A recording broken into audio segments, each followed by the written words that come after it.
Hey everybody, how you doing? This is Greg Gossett from Gossett Trading and Mentoring Live, and today is Thursday, July 16th, 2020.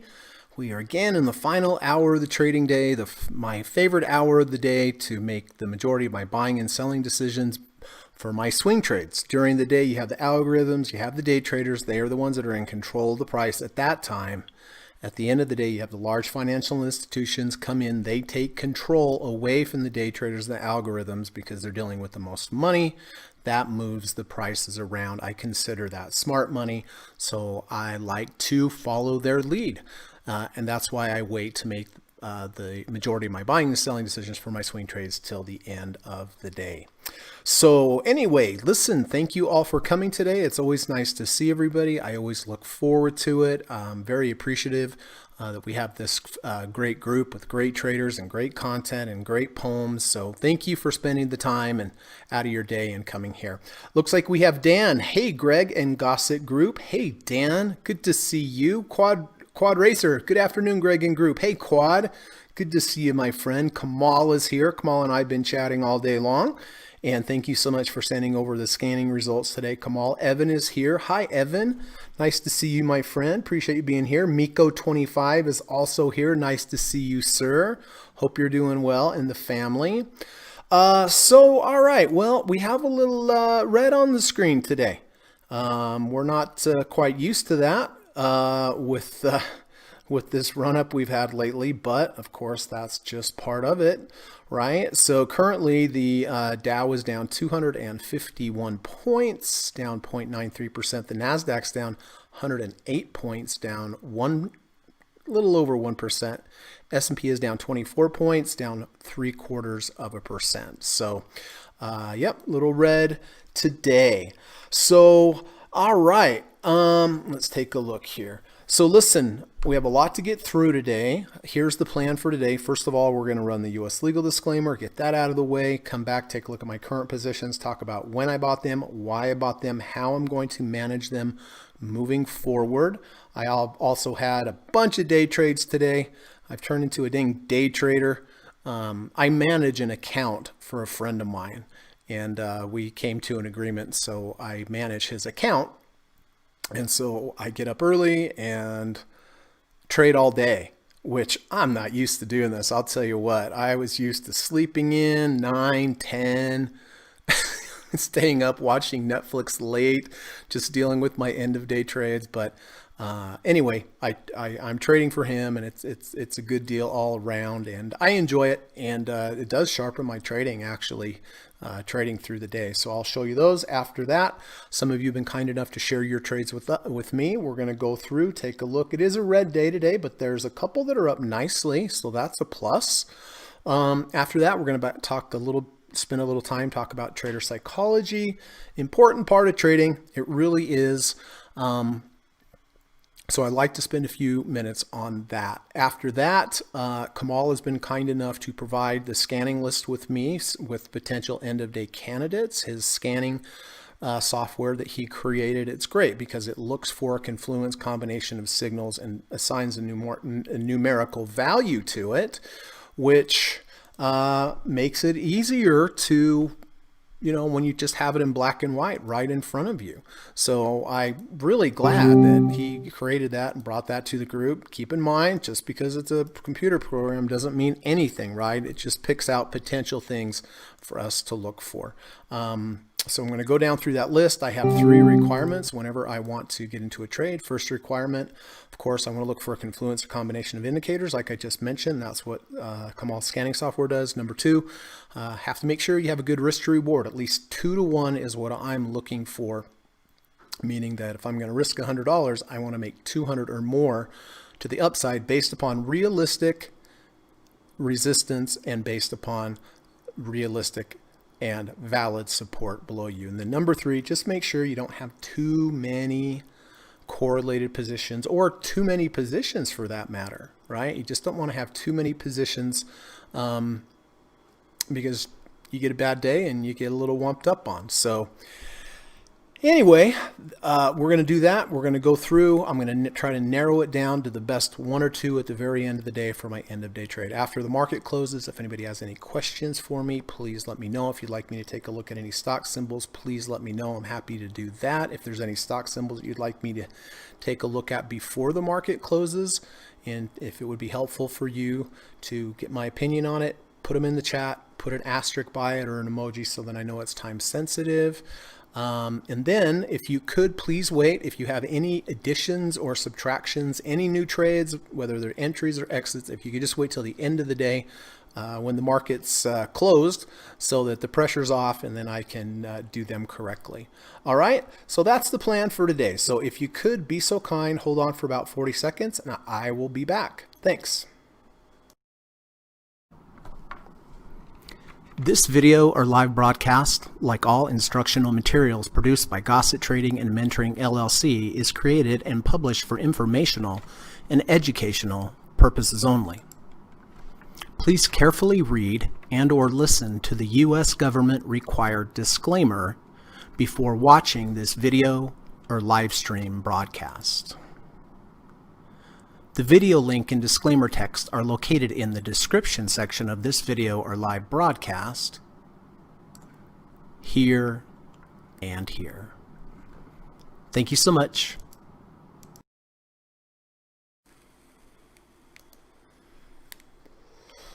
Okay.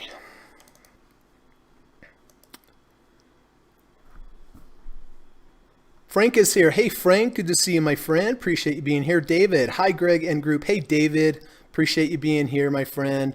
And if your daughter's sitting next to you, tell her hi, would you? Met David's daughter on Skype when we were doing a lesson. That was fun. She's a beautiful girl. Andrea, what is? Oh, sorry. I'll go in order there. Quad Racer, thoughts on VZ today? Yeah, I like VZ. It's actually one of my favorite ones today, Quad. I'm going to go down, when I go down through the candidates, we'll take a look. But yes, that is one of my favorites. Andrea, how you doing? Good to see you. Hi, everyone. It's been a while. I can't stick around too long. Might be back later. Okay, well, thank you so much for making the effort to stop by and say hi. I miss seeing you. And I hope you're doing well. Hope your son's well. Hope everything's well. Frank has a poem for us. Oh, it's a 2-blocker. All right, I'll wait for the second block then, Frank. Hey, by the way, Frank, sometimes your poems are too long for me to put in Twitter, and I have to take artistic license with them and take a word out or abbreviate to make them fit. So I hope that's okay. Here we go. The market has no feelings. It's not dumb to trade. Oh, sorry. I'll take a mulligan on that one. The market has no feelings. It's not dumb to trade numb.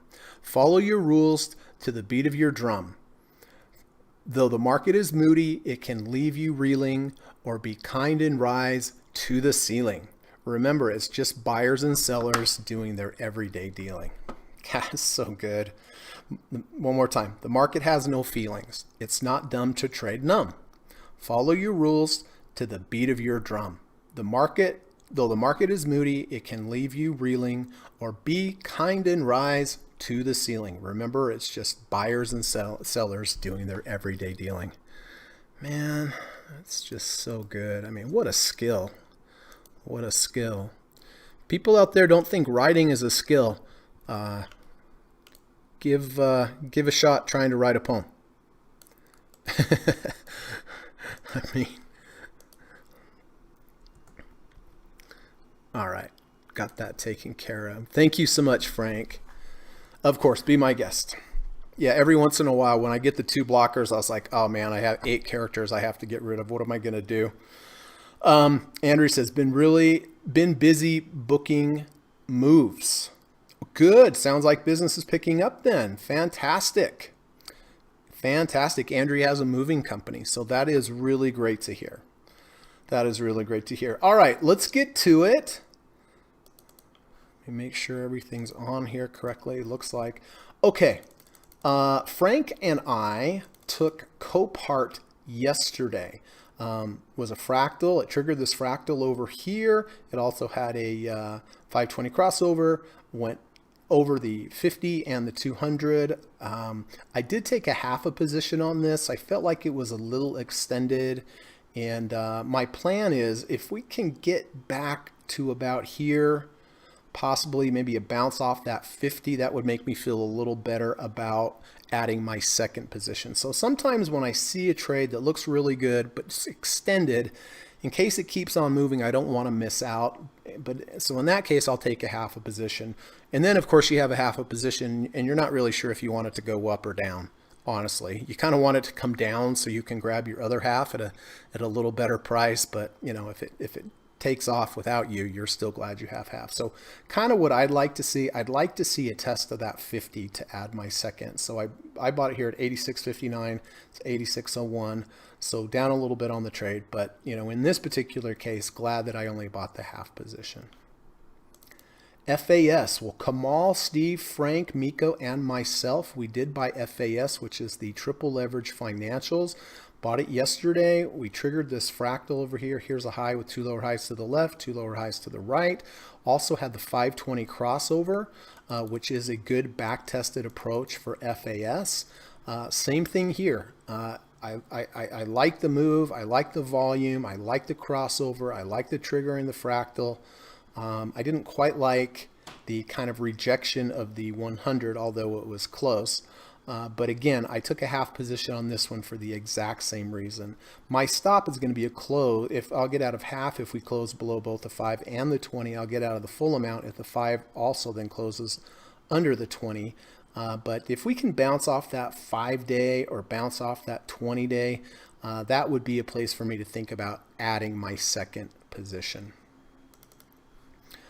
All right, everybody's favorite, the SPY, overnight SPY explanation. Apologize for putting everybody through this, but in case we do have some new viewers, I do want them to understand, you know, because this is kind of a major part of my trading. But I do buy the SPY every day at the close. I hold it overnight. I take the overnight risk. I sell it first thing the next morning. I do this based upon the results of a back test done by Lizanne Saunders at Bespoke Invest on Twitter. Since 1993, tested 2 approaches. The first approach, buy the SPY at the open, hold through the day, sell at the close. If you did this every day since 1993, you'd have returned a negative 13.9% return for all your troubles. However, if you do the opposite, which was I do, buy the SPY at the close, hold overnight, take the overnight risk, sell first thing the next morning, positive 634.2%. Past performance, no guarantee of future results. It may never work again, but to date, it has worked well. And if I'm going to allocate money towards a trade, I'm going to allocate it towards something that has a good, valid backtest. You know, the interesting thing is, obviously, we know the market's been up since 1993, but buying and holding through the day is down 13.9%. So that means basically more than the entire gains in the entire S&P over time has come from overnight. That's it. It's crazy, right? Blue lines, the buy in the afternoon, sell the next morning. Orange lines, buy in the morning, sell the afternoon. The blue line, all it's done is gone up, up, up, up, up, up, up. There are significant drawdowns. So you have, you know, if you use this approach, you have to be aware of that and you have to be willing to be able to go through that. This year was a monster down, but had a massive rally. I mean, knocking on the door of breaking even for the year, which is saying something compared to what it was. So, all right, that being said, I did buy the SPY yesterday at 321.85 and sold it for a loss this morning at 319.78. So it's been a pretty good month so far. Some nice overnight trades, but also had a few losses. But you know, that's how it goes. I really don't get too obsessed about the overnight SPY trade. I just know over time it's done well, and hopefully it will in the future, although there's no guarantee. I will buy this again today at the close.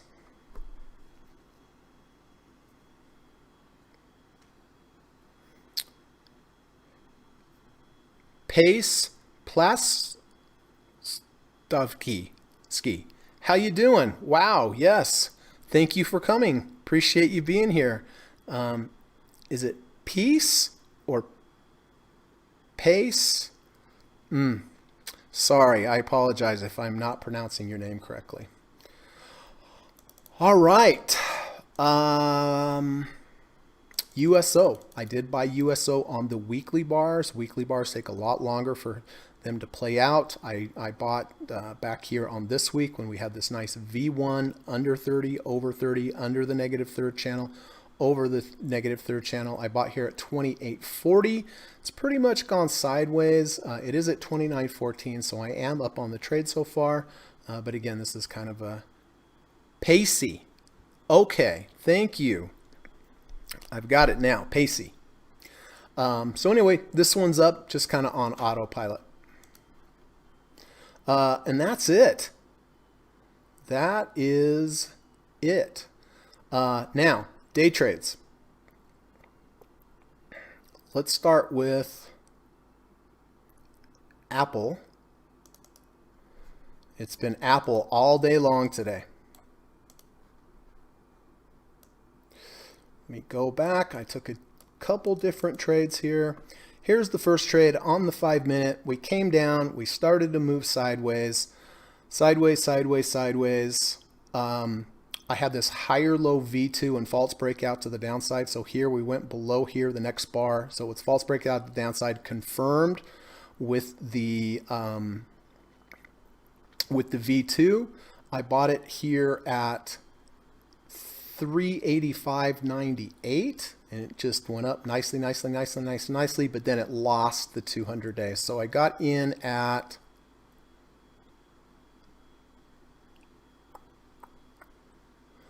385.91, and I got out at 386.92.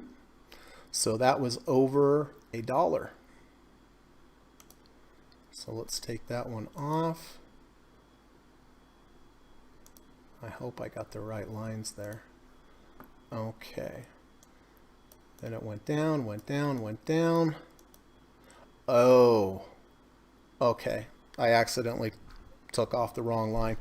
Then I took a short here. See the lower high? This was lower high than this. Then it triggered a V2 here, and we lost the 50. So I shorted when it triggered that V2 at 385.04, and looked like it was going my way, and then the next two bars just boom, boom. My stop was a halfway here, so this was a loss. I got in, I shorted at 385.04, and I got out at 385.74. So that one was not a good one. Felt like it was a decent setup at the time, but it was not. But you don't win them all. Although I did come back and redeem myself.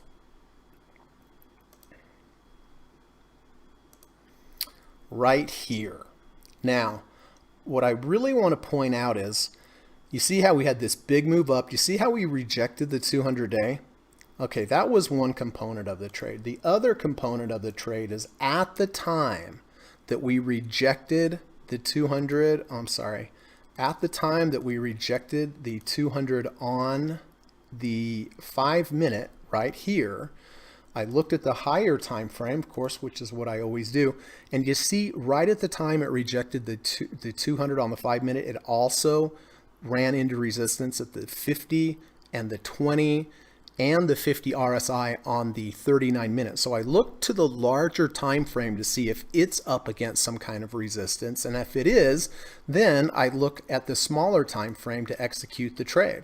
And I executed the trade when we rejected the 200. Now, scary trade, my stop would have been a close over the 200-day moving average, and I kind of fully expected it was going to do that, especially after that first short that I had. It started to go my way, and then this bar went up, tried it again. I was like, oh man, I'm probably going to get stopped out. But when I saw it rejected, I said, okay, now I'm in good shape. So I shorted here at 386.73, and I was getting ready for the podcast. And, you know, I like to exit on big down bars. We had one big down bar, two big down bars. I exited here at 385.21 when we had a big bar, and, you know, I was assuming that it would find some kind of support at the 50. So I shorted at 386.73 and I got out at 385.21. So that was good. That made up for the loss. for the other one and redeemed my self-confidence. All right, one last trade on Apple.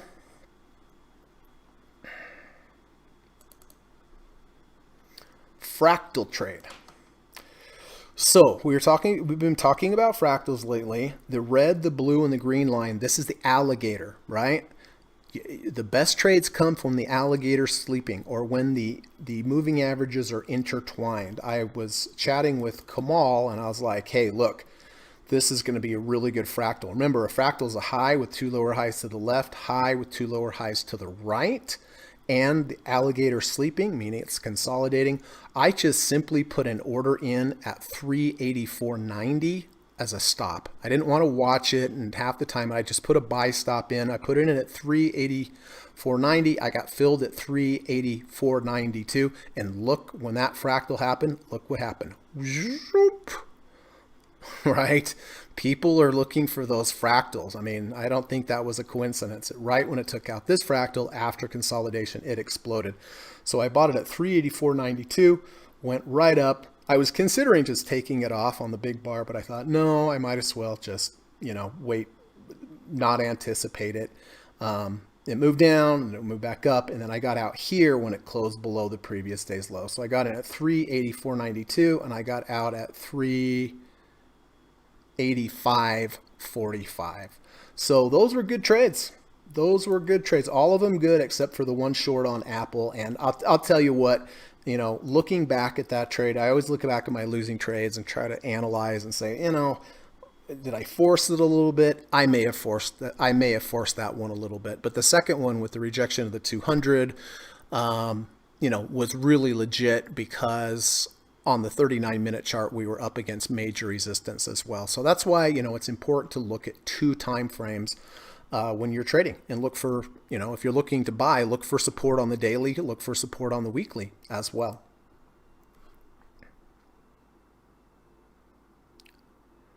John Hart, hey, just found your channel. Thanks for this info. Thank you, John. Appreciate you being here. I hope you keep coming back. If there's anything I can help you with, please let me know, okay? Steve Burns is here. Stephen Burns, good to see you, my friend. Always nice to have you here. Always an honor and a privilege to have you in the chat with Steve. I really mean that. I'm always excited. I know everyone else is to have the great Steve Burns in the chat. Steve Burns says, every day in the stock market may feel like a big up or down day, but if you zoom out for a bigger perspective, it has been going sideways for 2 months. That's true. It really has. I started looking at that when Steve had his video newsletter. He mentioned that a lot, and it's true. I mean, it feels like big up and big downs, but like Steve says, if you zoom back, really, it's just kind of been going sideways. It's been a range-bound market. Steve says, this is a day trader's market and stock picker's market. Yep. Yeah, this market's been a good market for me with the day trading, that's for sure. But thank you so much for coming, Steve. Appreciate it.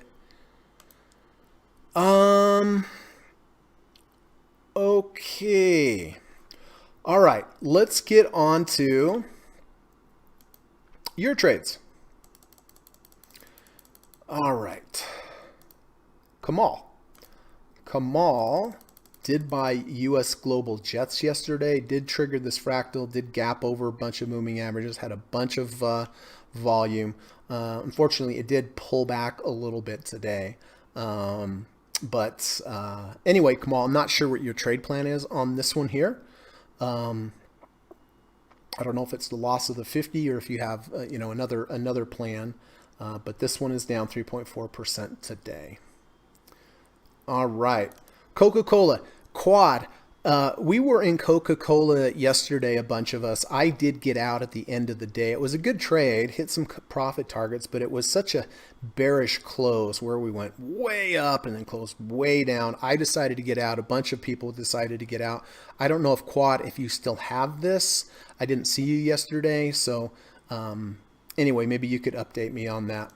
CSX, Frank did buy CSX yesterday, 69.88. Nice relative strength today on CSX. It is up 0.41%, which is pretty dang good on a down day like today. So anyway, so far so good on CSX. GIB, Quad did buy GIB at 64.50 on the 14th. Had a monster day yesterday, which is great. Little pullback today, holding the halfway of this bar, which is good. Not a lot of volume on the downside, so it is down a little bit today, but a bit to be expected with that big, huge bar that was up. Lots of times when you get big, huge bars like that, you tend to get pullbacks, at least to the 50% mark if it's strong and holding its fib. And that's why on big extension bars like that, I do like to sometimes just buy half a position. But all right, Monster. Bob is in Monster. Bob bought Monster MNST at 31.32, I think with this 520 crossover. It has been kind of a wild one, up and down and around, but Bob is up on the trade so far. So bought it at 71.32. It's at 72.42. So good, up $1.09. EXE. Let's see, who do we have here? Oh, this is Evan. All right, Evan bought EXE at 37.39 back here. Looks like a higher low V2 close over the 50-day moving average. Moved up nicely. Down a touch today, but still very, very good. Frank did buy Vertex Pharmaceutical back on the 14th. He bought it at 293.60. Did move up yesterday, but faded back a bit today, but definitely well off of its lows. So that's good for Frank. FAS, okay, we already talked about that. Kamal, Steve, Frank, Miko, 25, and myself did buy it with the 520 crossover. That is down 1.9% today. DKNG, Kamal with, wait a minute. Did I talk about, I think I missed FSLY. Did I miss it? Anyway, Kamal bought this. It's rare to see Kamal in a losing trade. I think I did. Ugh. All right. I'm not sure. If I already covered it, I apologize. But anyway, that one's down. Let me know if there's any changes on that, Kamal. DKNG made up for that one and more. Kamal bought this at 30.14. It is now 35.71. It's up a mere 9.67% today. So fantastic trade, Kamal. That takes care of the other one that was down. Blue, Kamal also bought Blue at 62.65 on the 14th. Went skyrocketing up the next day. Today it was down, but has recovered nicely. So fantastic, up very nice. Kamal did buy MU at 49.75. Yesterday, bumped right up nicely. Today, down, but has recovered, down about 0.75%. David, dang, this was such a good start to David's MasterCard trade. This was a good setup. Bullish engulfing, under 50, over 50, all sorts of stuff. Bought it here at 298.90. Yesterday, skyrocketed up, and then today it's down, but still positive on the trade. AEM is Glenn. Glenn did buy, this is the mining company, 63.15, and it has moved up nicely. Down 1% today, but still up on the day. Beyond Meat, okay, Frank bought Beyond Meat at 127.60. This was up higher earlier, about the midpoint, but still up nicely on the trade. And then Carmax. Hey, nice. This is Steve Burns. Steve Burns did buy CarMax at 94.90 with the, I think it was the 520 crossover, Steve, if I'm not mistaken. But it was a crossover trade that took. This has also triggered this fractal over here. So it's nice when you get, multitude of signals like a crossover and a fractal all at the same time. And he bought it at 94.90 and it's at 95.12. So up a little bit, but that is saying a lot, being that the market's down. So the relative strength is good. So that's that. That is that. Steve says this is, the VIX has been finding support at the 200-day moving average. Volatility expansion cap. Oh, speaking of the VIX, I had a great trade on the VIX from here to here. Got out of the trade. Then when we came back the next day, I didn't even wait till halfway. I got it at about $34 when I bought the calls, but I did buy calls. I bought 10, 16, 20. So October 16th, $35 calls for $6.60. And I am definitely underwater on this today. VIX could have at least had the manners to go up today on a down day. I find that very rude that the VIX decided to go down at the same time the market was down. So I'm still going to hold these. I'm probably going to hold these as long as it holds this range because they're out to October and a little bit of hedge for my long positions. But yeah, this one has not worked out so hot. But I did have the big up day there where I sold it. So if you average the two, I'm pretty close to breaking even. So I like a little bit of the hedge here. And speaking of VIX, as Steve just mentioned, you can see here's the VIX index. Look, if you go back in time, it respected the 200-day. It respected the 200-day here, here, here. So this is the valid support line for VIX. So as long as this is over VIX, that's one of the reasons I'm long on the calls as well. If we were to close below the 200, I would definitely get out. But right now, that is legitimate support on the VIX. And you know what the VIX is like? That thing can take off like crazy at the drop of a hat. So that's why I decided to express that trade in options.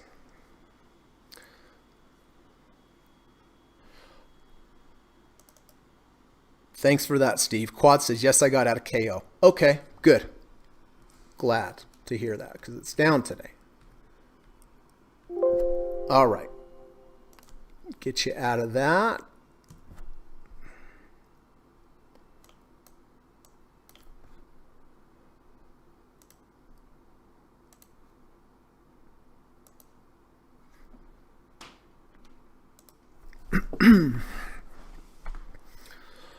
All right.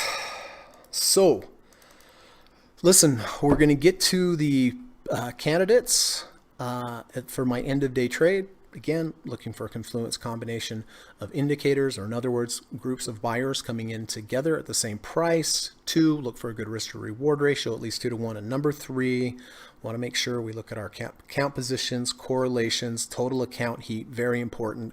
But before we do, I just want to switch gears, talk a little bit about trader psychology, trader philosophy, good trading words of wisdom. There's a lot of great Twitter and Facebook channels out there that have done a great job at posting good sayings for us to read each day, and they're free.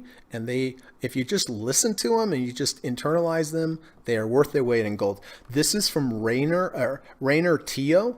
Has a great big channel on Twitter at Rainer_Tio. Has really good content. Posts really great things. So I would suggest that you subscribe to him if you haven't already. One tip I can give to a fearful trader is to trade smaller. Keep reducing risk to your comfort level and slowly work your way up. Rome wasn't built in a day, and it's the same for your trading account. Too large of positions, in my opinion, everybody, are one of the main reasons people can't stick to their plan. If you get too large of a position, any little tick up or down, moves in the plus column or the minus column, and it just amplifies your emotions, and it makes you not be able to stick with your plan. I mean, imagine trading 1 million shares of Apple. Okay, 10 cents is $100,000.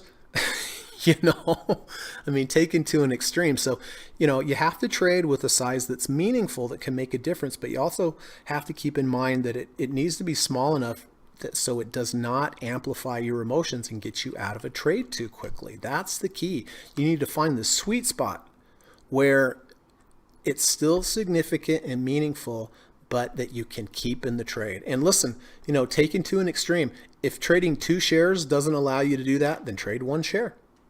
Right? And until you get comfortable with that trade, until you see your approach starting to bear some fruit and you get acclimated to that. And then once you do that, you can go to 2 shares. You can get used to that, get used to the, acclimate to that position size, then go up. But if you're finding yourself not being able to stay in a position, I'm telling you, it's your position size. Trade one share Apple. See if you can stay in your plan. I'll bet you can. I'll bet you can. Can you do it with 2 shares, 5 shares, 10 shares, 100 shares? Right? But take my advice. Work your way up. Just start out and go, okay, I know I can handle 1 share or 10 shares. I know I can do it, or 100 shares, depending on what your trading is account. And, prove it to yourself. Let yourself prove it to yourself for a while that you can stick with the plan. And if you can stick with the plan with that kind of financial moves up or down, once you get used to it, then go up, right? It's just like, it's like climbing Mount Everest. You go up to base camps, you have to get used to the altitude, you have to hang out there for a while, you have to get acclimated, and then you can go up higher. It's the same thing with this. But anyway, it's a really important point. One more time, one tip I can give to a fearful trader is to trade smaller. Remember how we talked about fearful traders yesterday? They're fearful when they're in a loss. They're fearful that they're going to lose money, so they stay in it. If they have a profit, they're fearful because now they have a profit and they don't want to give it back, right? So it all circles back to position size. One tip I can give to a fearful trader is to trade smaller. Keep reducing risk to your comfort level and slowly work your way up. Just like I talked about, Rome wasn't built in a day, and it's the same for your trading account. So thank you, Rainer Tino. Hope that was helpful for everyone. Mohammed, hello, my friend. Nice to have you, kind sir. Appreciate it. I hope you're doing well in Egypt and that life is good. Thank you so much for coming. And thanks for your nice email. All right. Let me just do a quick run over my current positions here. All right. Well, only down 9 cents on Copart. So far, so good. Fast has come back off of its low, so that's good. I don't think I'm going to add my second position here yet, but definitely has cut the loss. I was going to show you VIX. Sometimes this market, look at this. I was watching VIX. I was watching and waiting and watching and waiting. I'm glad I didn't take VIX here. I almost did with that false breakout in the V2, but I didn't for whatever reason. I'm glad I didn't. But look at this thing was just down, down, down, down, down, down, down, down, down. All of a sudden, it stopped going down. That's why, like on V1s, V2s, I want to see it stop going down for a while. It just stopped going down and then boom, all the way back up. Nobody wants it here. Everybody wants it here. That's the mania of the market. For my students out there, we're above the 1 ATR channel. We've come back into the value zone. We went down, down again, holding. So I would be looking for a V1 or a V2 here if it happened. I'm not, because I'm teaching right now, but if I was just sitting in front of the screen, I like this pullback to value.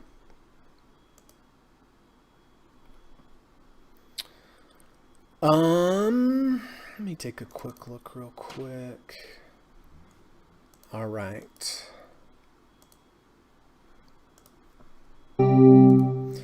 One thing on Apple that I wanted to mention, I mentioned this to Kamal earlier. Where's Apple?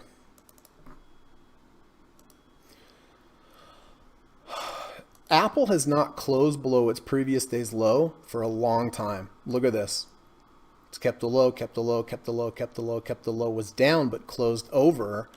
I was mentioning this to Kamal, but I think it's going to be quite interesting to see whether or not Apple can hold yesterday's low, because if I was in this trade, I would be getting out with the close under the low, and I would imagine other people would too. 385.96.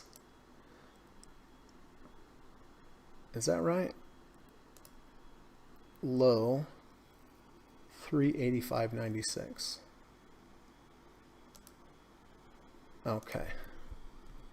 And we are at 386.96. So as of right now, it is closing above the low. But what I really think if we get a close below yesterday's low, that would bring in some selling. So we'll see whether or not it's able to hold or not.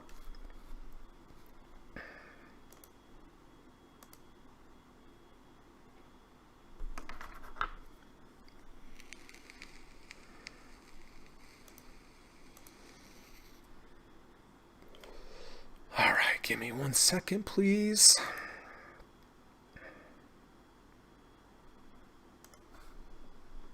I'm a little under the weather today. I don't know if you can hear it in my voice, but I feel it a little bit. All right, here we go. Let's take a look at potentials for today. AT&T. We took out this fractal over here. Here's a high with 2 lower highs to the left, 2 lower highs to the right. We've been having sideways motion here, and we broke out of that fractal. Let's look at it over on the fractal chart.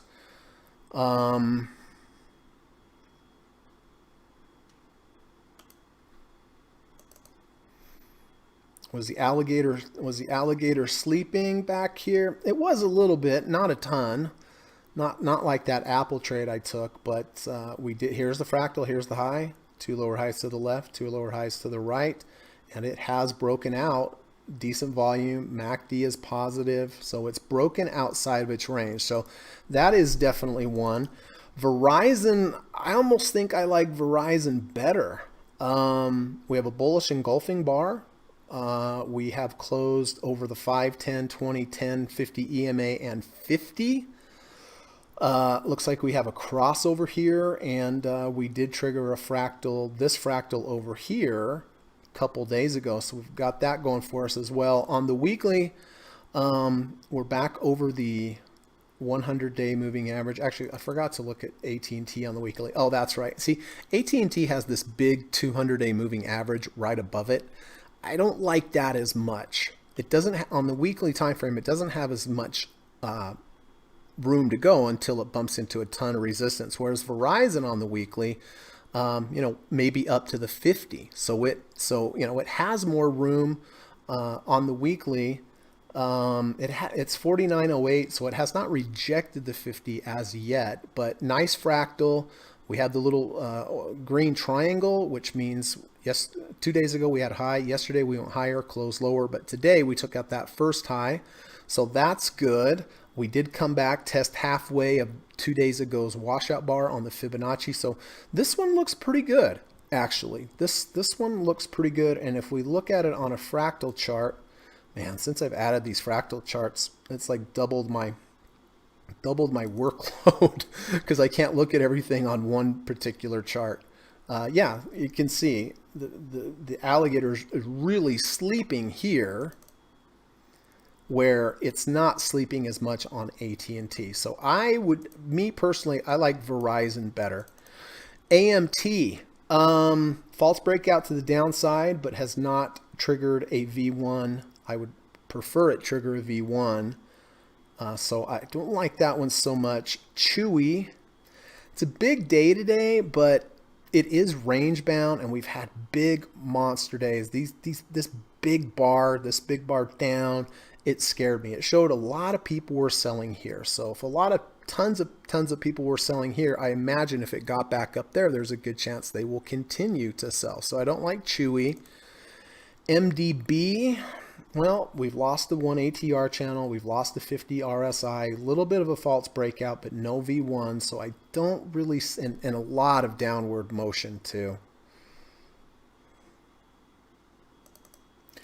TLT bonds, a bunch of us have traded bonds lately. I don't see anything here. It's just kind of gap up, gap down, gap up, gap down. We're at 60 RSI. I don't see a clean setup here. BMY is Bristol Myers Squibb. Yesterday we did close back over the 200-day moving average, although we did reject the 50. Today we went down lower, closed back up, but it's still under the 50, so I'm going to pass on that one. DKNG is the trade Kamal had, up 9.74% today. Just today, everybody. 18.39%. And why did Kamal take the trade? False breakout to the downside and a V1. That's my favorite trade. That's Kamal's favorite trade, when you have a false breakout to the downside and a V1 and V2. It's a very clean trade. Okay, Uber. I don't really see anything here. Just looks range bound. Yeah, it did close above the 200, but that's about it. PSCT, So bounce off the 200-day moving average. I mean, well, actually not quite, but close. Would I buy this? No, I don't think so. I think I would prefer it at least to go under and back over. MGM, okay, so this is a little bit of an interesting trade here. The leisure companies like cruise boats and airlines and casinos, they did really well yesterday. Very strong up.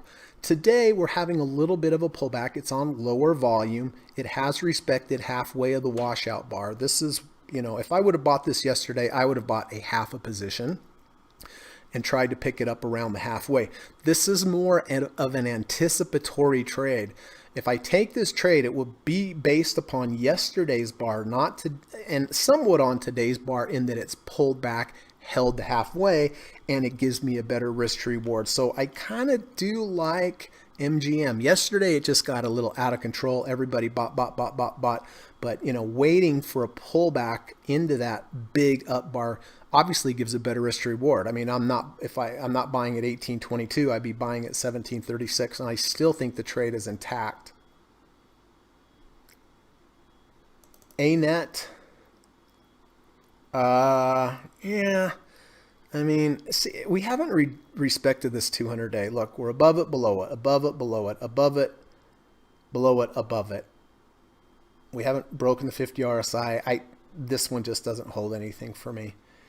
ANAB.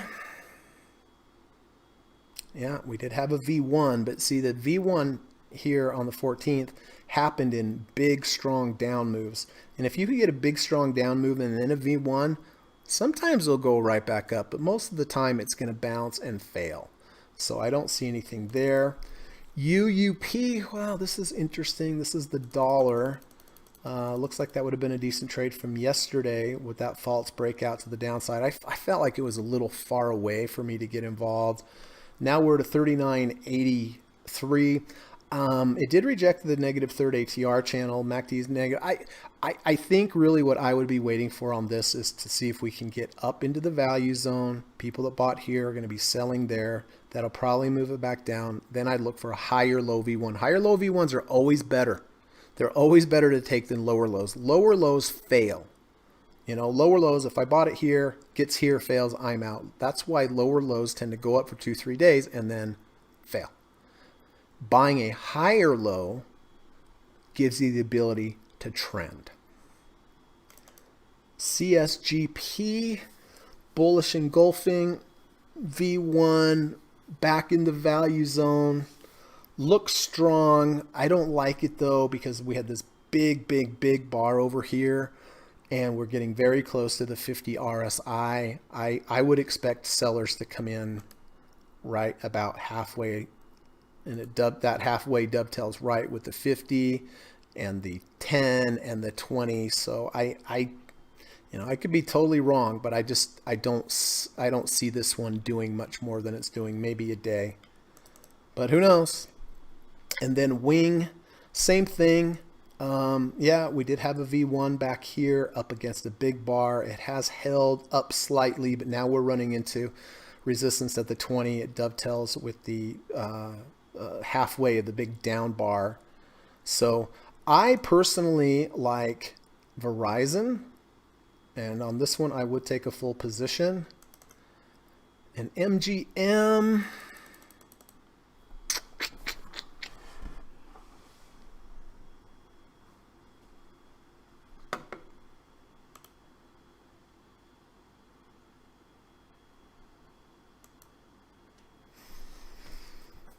Yeah, again, yesterday's bar was big. It was strong. People got involved. Today, I feel like it's profit taking. So I feel like this, I definitely see, I could see a resumption of this uptrend tomorrow. And the weekly is okay. So again, this is more of an anticipatory trade based upon yesterday's bar. So I like Verizon as long as it closes above the 50 RSI. And closes above the 50, and MGM I like Verizon and MGM today. But before I get involved in new trades, let me take a look at current trades. See if anything needs to be done. Copart looks fine. I'm not going to add, this is a half position. I'm not going to add another half until I get some kind of bounce down here and fast. So I did take 2 positions yesterday, but really it was only like taking 1 because they were halvies or 50-50s, as my students always hear me say. I'm still going to keep this one, but I'm not adding to this either. SPY, of course, had the overnight SPY loss. Going to buy that at the close.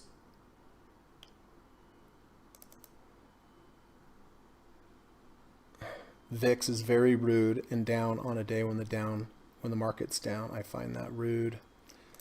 And Apple, I don't see any. Oh, now we're underneath. Now we're underneath, everybody. Dun dun dun dun.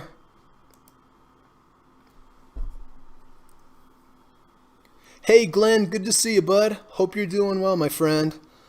Glenn says, hi Greg, nothing on the radar today. Okay, 10-4. Got it. Got it. I went over your trades earlier.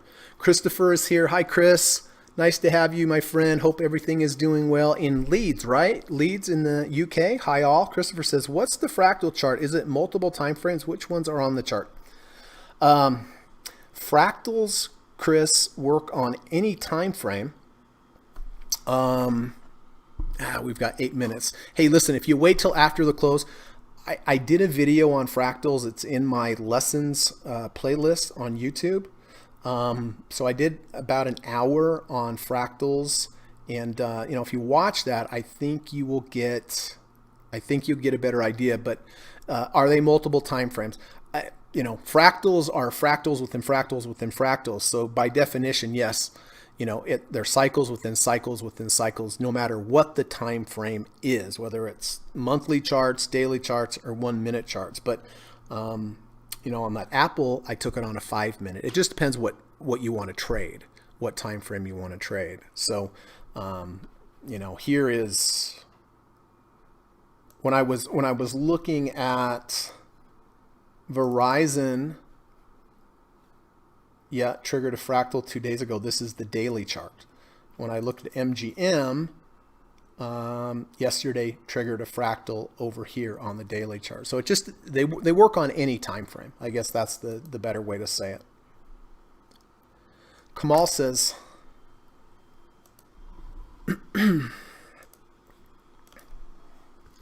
SIMO.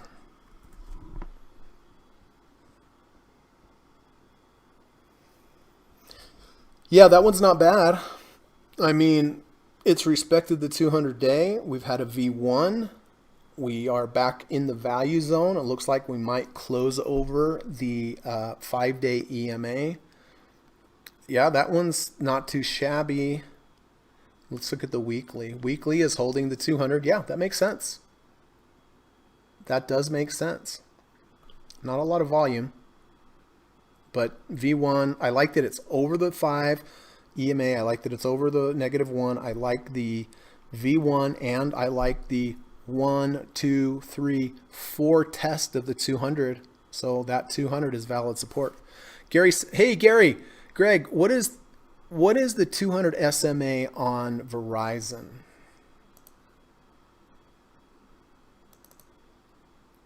My 200-day on Verizon, let me just make sure. Okay, we've got 5 minutes. I better get to work, but let me just check this for Gary real quick. Okay. I have 57.14 as my 200-day, Gary. Christopher says, cheers. I'll take a look on the video. Yep, it's the fractal video. It's in the playlist under the lessons playlist. And once you watch it, Chris, if you have any questions, please let me know. All right, I better get to work here.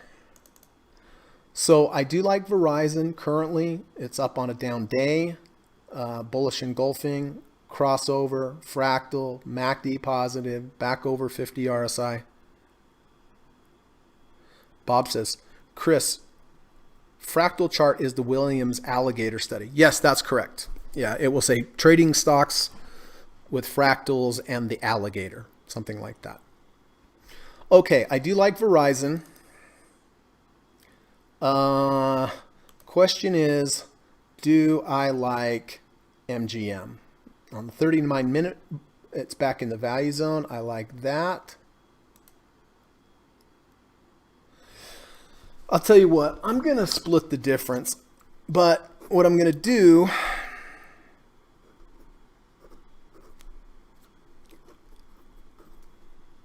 I am going to take a half a position on this MGM.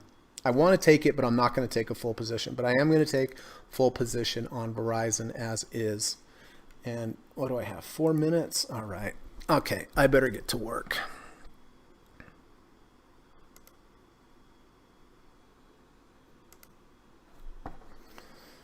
Okay, MGM, here we go. Half position.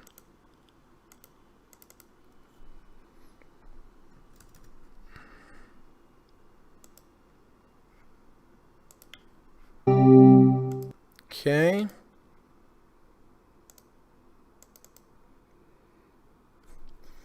And half position in that account. And then Verizon, full position.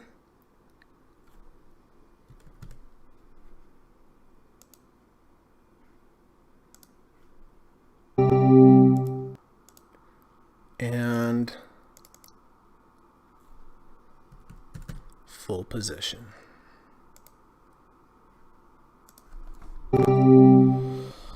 All right, that's it.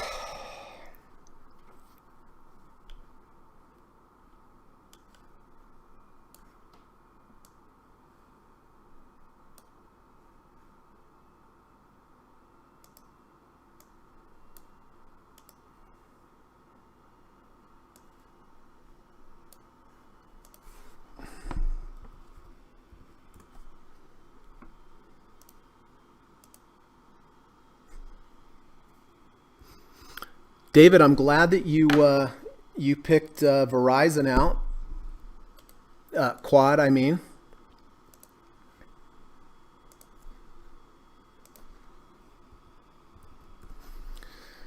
All right, let me just find this real quick. Boom, boom, boom.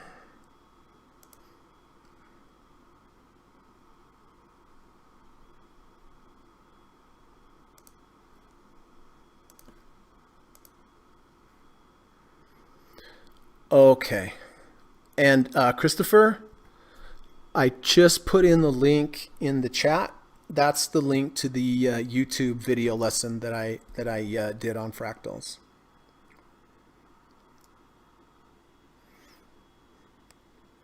Glenn says Verizon 5576 has limited upside with the resistance at the 200-day moving average. Yes, it definitely does, but you know, it's always the ratio of, I would be very happy to get out at the 200-day moving average, right? Whereas my stop, you know, it's going to probably be somewhere in here. So, you know, it's about 2 to 1. So it does make sense in that regard.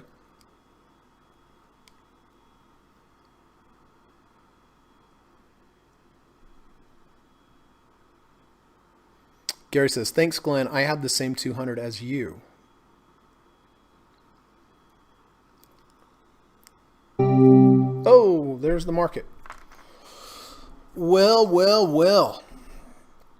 All right, interesting day. Where did we end up? CPRT, hey, not bad. Held up. Just down 5 cents. FAS came back nicely.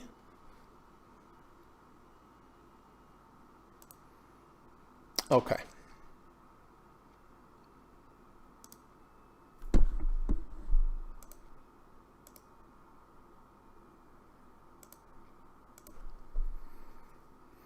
So, listen, if you have any additions or subtractions, any new trades that you bought or sold today, please let me know.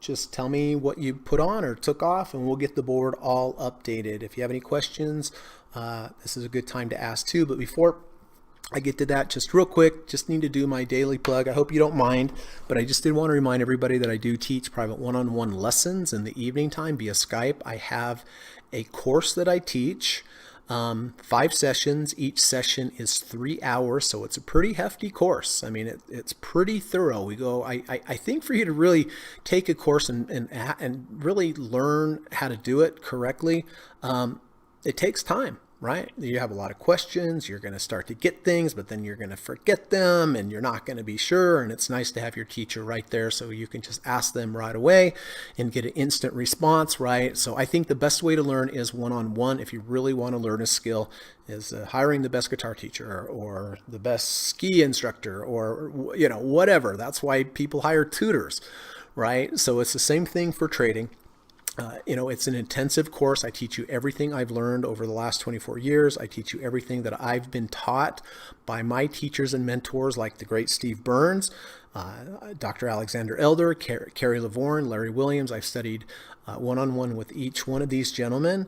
And in my course, I teach you everything that I have learned from all of them and my way of putting it all together. So, I've been teaching for a while now. I really enjoy it. I think my students have been doing quite well. The ones that keep in contact with me. So it's $1,000, but I think it's worth every penny. I really do. And so if you're interested, reach out to me. You can send me a message on Twitter. I'm at Gossett Trading on Twitter, or you can send me an email. The email's in the description of this video. So if you do reach out to me, I'll say, hey, let's do a Skype call. It's not a sales call. This Skype call is not a sales call. It's just a call for us to get together. I want to learn more about you and your trading, your challenges, your goals. It's a great time for you to ask me questions about the course. Like I said, I won't put you on the spot and say, hey, do you want to take the course? I'll just say, hey, after we get done talking, nice speaking to you. Think about it. If you're interested in taking it, just email me back. So anyway, if you're thinking about it, it's a good time. Look me up and we'll get that Skype call. And then lastly, but not leastly, I don't even know if that's a word, but if you did like today's podcast, I would appreciate it if you really would hit the thumbs up button. If you found it helpful, it helps build the podcast and lets YouTube know that there's useful information. And there's a lot of people out there could benefit, whether it's coming to my podcast or live stream, or anyone else's. Lots of other people do it, but just to learn some good trading principles, right? So if you could hit the thumbs up before you get out of here, I would really appreciate it. Or share the channel. Hey, there's an idea, right? I never mentioned that, but if you're so inclined, I would appreciate that as well. Okay, I really want to see, did Apple close under the close? The close yesterday, or the low yesterday was 385.96, and we closed at 386.23. So Apple did keep above. It did keep above. Let me look at the last few minutes here, see what happened. Yeah. It was underneath until that last few minutes. Let me look at the last minute bar. What did it do in the last minute? Boom. It was under until the last minute. The last minute saved it by the bell. Wow. Amazing.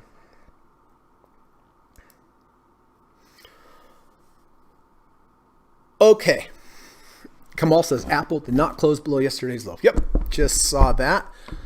Sometimes people type stuff in the chat, but I'm looking at a different screen, or I'm on a different screen on the other computer, so I don't see it. David says, sold half position in MA. Okay, so you still have half. All right, I'm just going to note on here then.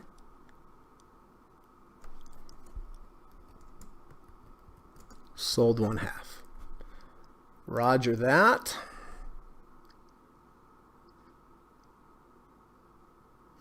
Gary says, thank you for the info on Verizon. I took a position at 55.79. Okay. Oh, I guess I better figure out where my entries were as well, huh?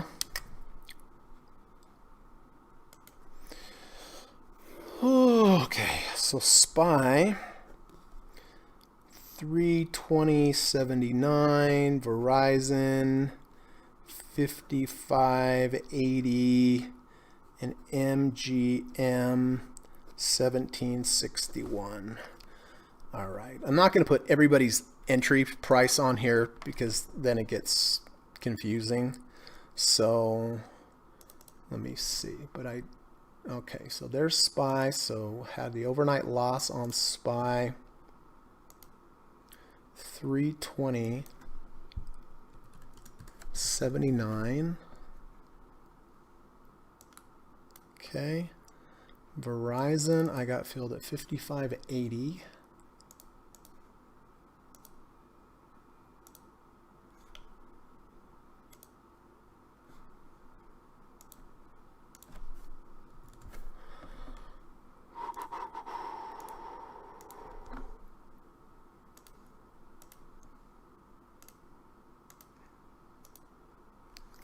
And MGM, I got filled at 1761. Half position.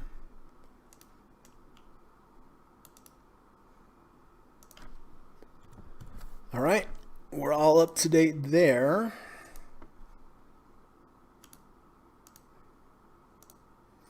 Okay, back to business. Okay, so Gary got into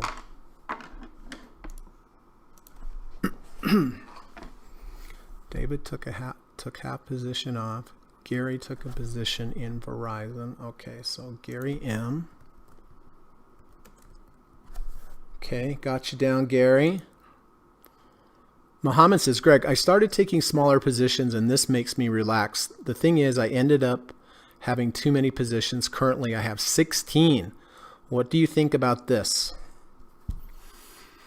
Well, 16 is a lot to handle. That's one thing. The real question is, all of those 16 positions added up, what percent of your trading capital does that encompass, right?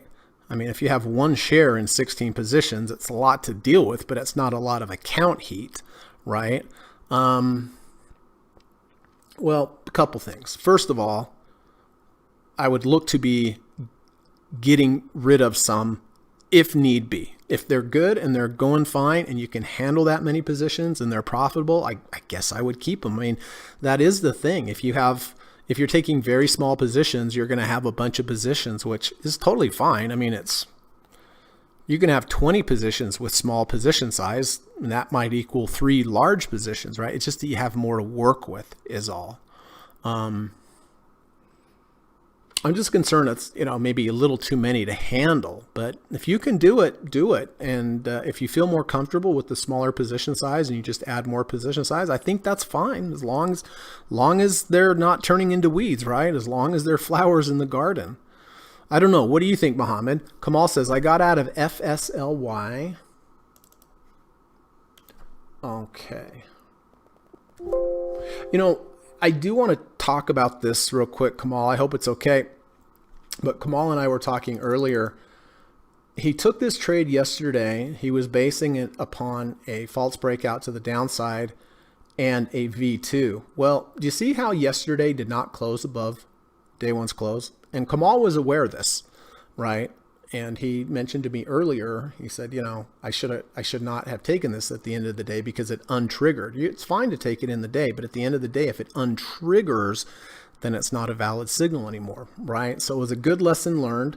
And, this was down today, pretty big. So good lesson to learn. If you take a trade intraday, that's fine. But if it untriggers at the end of the day, just stick to your rules and get out. So I hope that was okay. Hope it was okay sharing that, Kamal, but I think that's a good learning lesson for everyone else. No buys today. SMO and MU are in the same market. Good. I'm glad you took that in consideration. Hi, Greg. Took Verizon. Okay.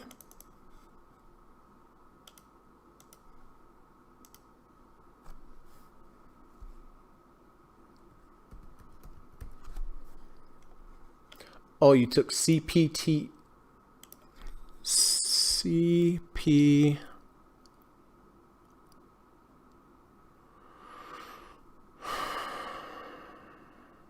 RT. Man, I'm struggling today.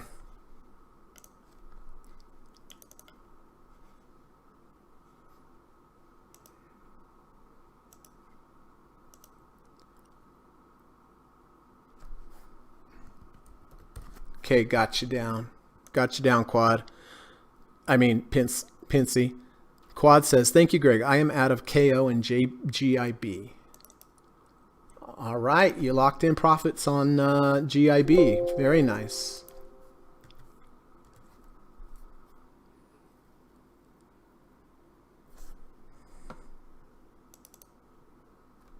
You're in Quad. Okay, so Quad's in.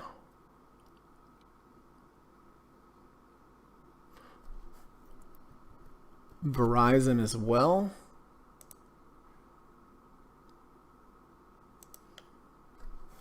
REKR. You got it in that yesterday, did you? Okay. Nice move today. Oh, 3.67%.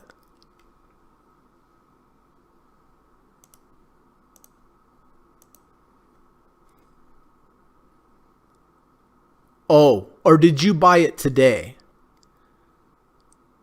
I think you bought it today. Confirm with me if you could. I think that was wishful thinking that you bought it yesterday, but I think you're in it. Yeah, I think you bought it today. But if I'm wrong, let me know. Switch it up. Dan, I live in Florida, but from Texas. So in Texas is after 5. So group, I raise my glass of wine and thumbs up to Greg and Gossett group. Hey, thanks, Dan. Appreciate that. I don't have a glass of wine handy, but I'm doing it symbolically. Thanks, bud. Thanks for that. Miko's in MGM. Okay. And again, I did take a half position in this one.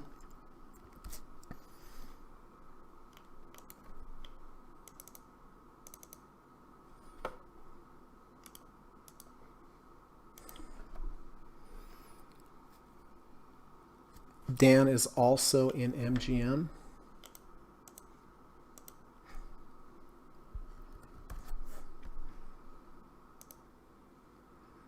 Okay. Bob says, Greg, I also got into KMX. Okay.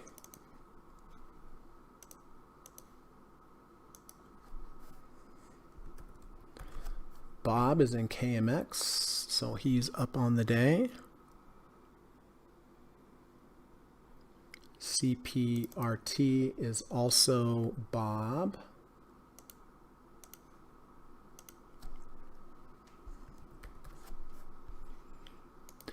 And MGM as well.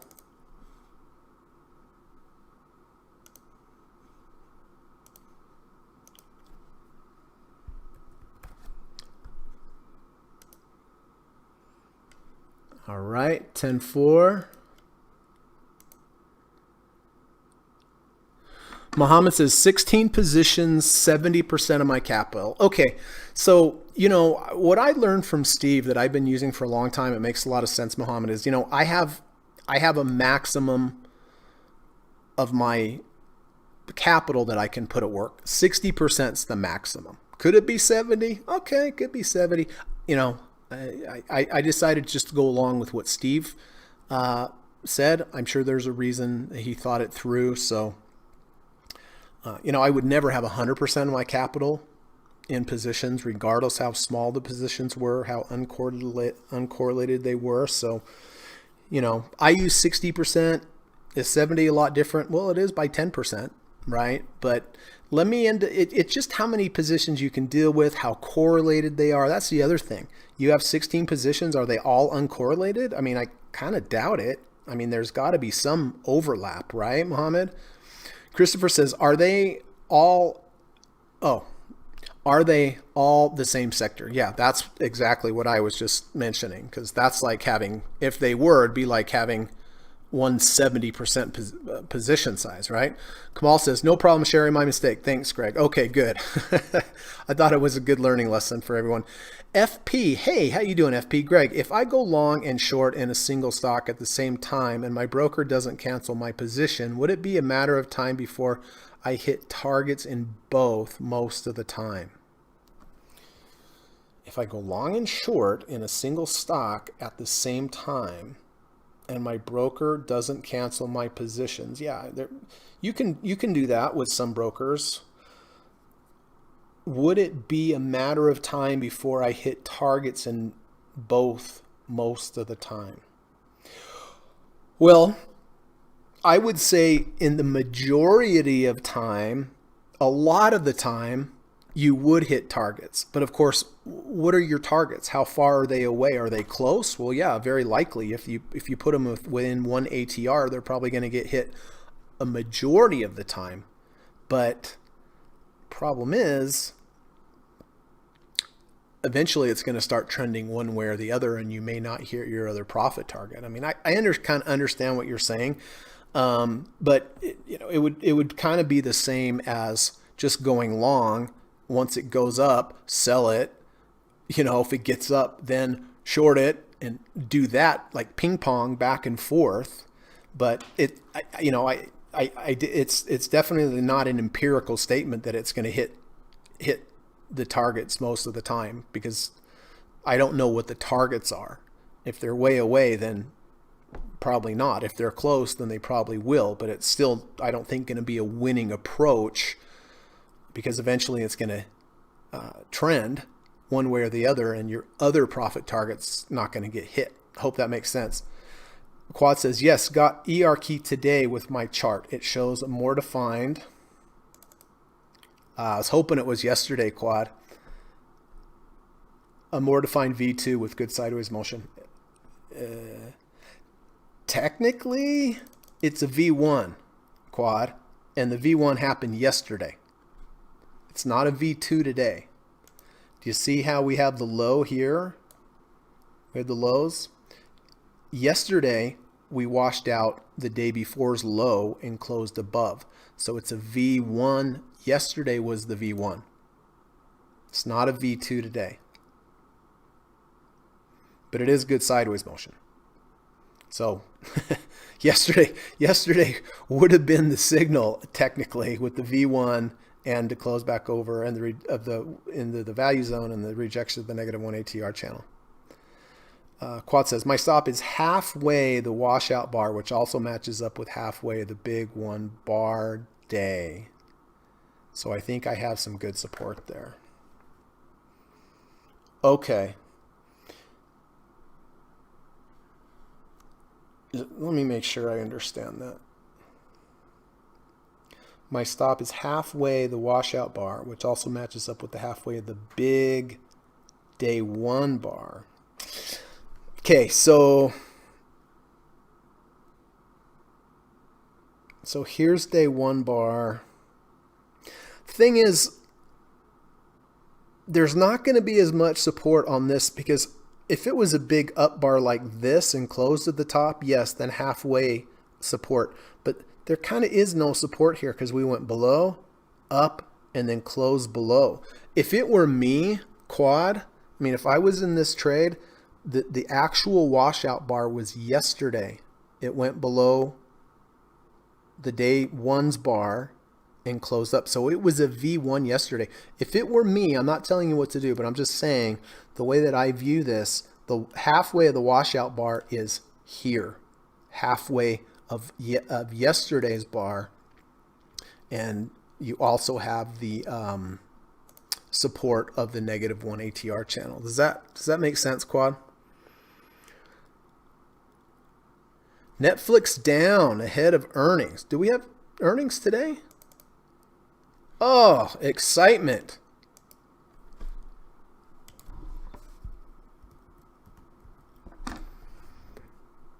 Oh my. Down 10%. Probably an apropos time to remind people that holding through earnings is pretty much a gamble. Kamal was mentioning recency bias to me the other day. And, if you've seen companies have good earnings, last time, it's human nature to kind of think they're going to have it this time. So, yeah, man, they're down 10%. Holy smokes. What, I imagine Apple down? Yes, sir. CPRT, it doesn't say. FAST is down a little bit. MGM's down a little bit. SPY's down. Yep. Let me guess. VIX is up a ton. 1%. Verizon's down 18 cents. Well, yep, that could move the market a little bit. Thanks, Kamal. FP, thanks for your answer. I hope it helps. It's a little bit hard to answer that, but it just depends how close that your targets are, and eventually they are not going to get hit and it's going to trend. I think you'd be better off instead of trying to do that hedge situation. Just trade long or short, because eventually for sure it will trend away from your other target. Quad says, I got that mixed up. This is what's happening when I'm working and trading. Yeah.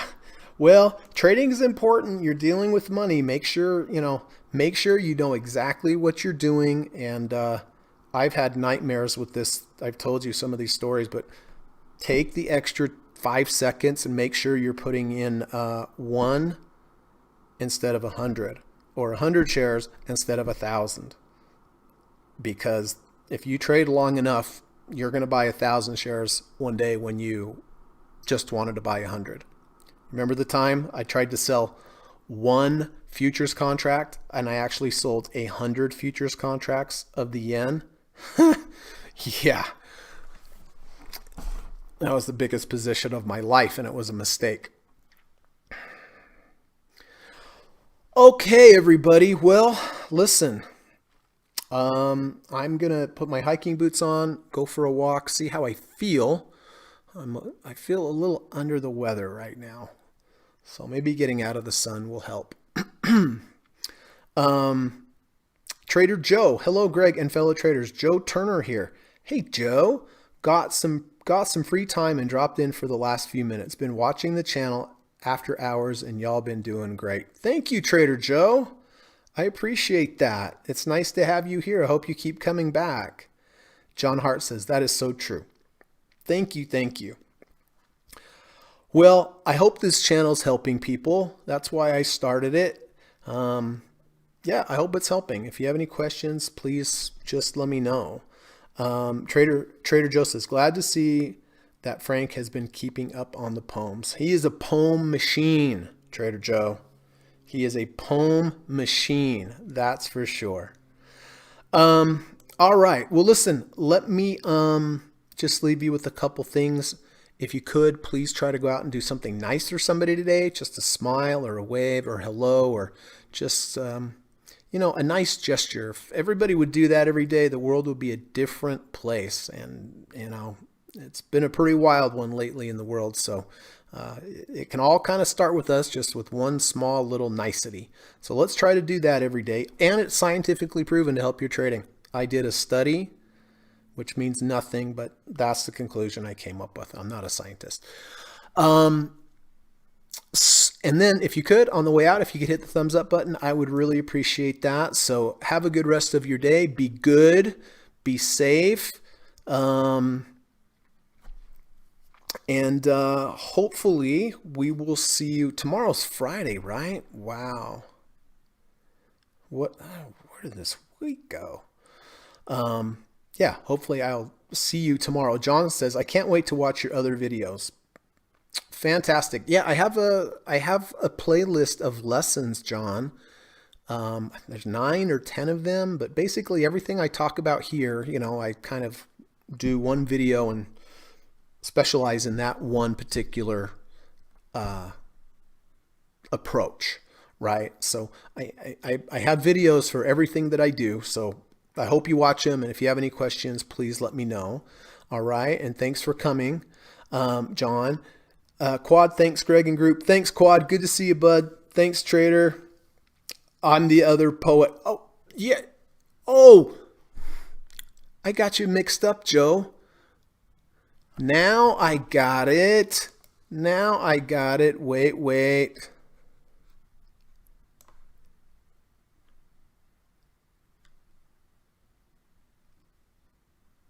Joe Turner, right? Pretty sure. Good to see you, bud. I was wondering where you had been. I'd missed out on your poems as well, but thanks for coming back. Mikos, thanks, Greg. Feel better. Thank you, my friend. Thank you very much. Kamal says, thanks, Greg. Happy hiking. Thanks. Peace sign to you, Dan. Kamal says, if you're still doing that today. Yeah, I am. I'm going to. Spock sign, back to Trader Joe. Is that what it's called? I'm not sure. I know what it's. I think it's the Spock sign. John says, I'll check them out. Trader Joe. Yep, that's what I thought. Okay, that threw me because you didn't have a picture last time. I hope your trading's going well, Joe. All right, everybody, that's that. Katie says hello, and hopefully we'll see you tomorrow. Have a great rest of your day, everybody. Bye-bye. U.S. government required disclaimer. Stock, options, futures, and forex trading is not appropriate for everyone. While there is a potential for large rewards, there is also a substantial risk of loss associated with trading. The material in this video or live broadcast is not geared towards any particular individual or to any particular financial situation and is not intended to meet the particular investment objectives of any viewer. This video or live broadcast, like all instructional materials produced by Gossett Trading and Mentoring LLC, is created and published for informational and educational purposes only. Any and all information contained in, implied, or referenced by this video or live broadcast is not to be construed as investment advice, and no representation is made that any individual or entity involved in production of this video or live broadcast is an investment or financial advisor or is registered or authorized to give any financial advice. We are publishers and educators only. Therefore, the various producers of this video or live broadcast will not accept liability for any loss or damage of any kind which may arise either directly or indirectly out of the use of any of this material, including any loss of profit.